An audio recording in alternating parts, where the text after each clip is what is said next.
Hi, welcome back to Bridge Mechanics.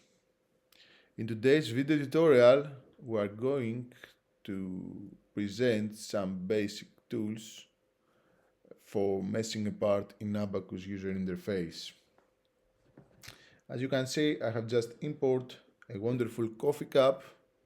You can see it here under the parts, and we'll go immediately in the mesh module.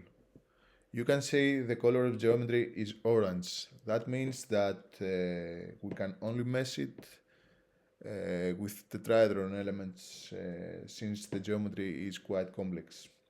So we can click this button, assign mesh control, and click tet, and the geometry now has a pink color.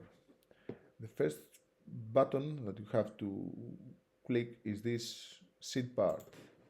Abaqus generate a default value for every geometry that you import in, and this is a 4.3.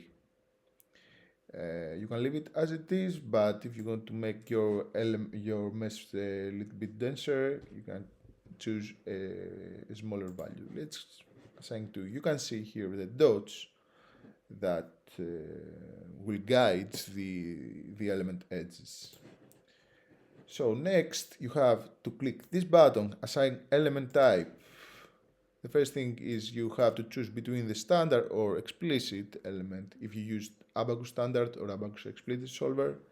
And here the 3D stress if you run a stress analysis. There are many other options as you may see.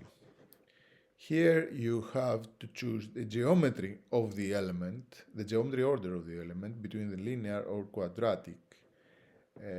Quadratic order is when you have an additional node in the middle of each edge of the element, and you can see here that for quadratic and tetrahedron elements, the elements is a 10-node quadratic tetrahedron, while in a linear order is a 4-node linear tetrahedron.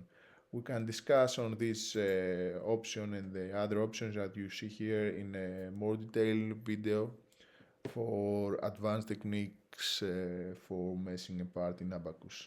So let's move forward with these settings, and now by clicking this button you can easily mesh your geometry in Abaqus. Click here yes,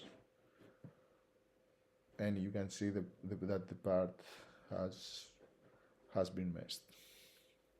So guys, thank you for watching and stay tuned for next videos. Bye bye.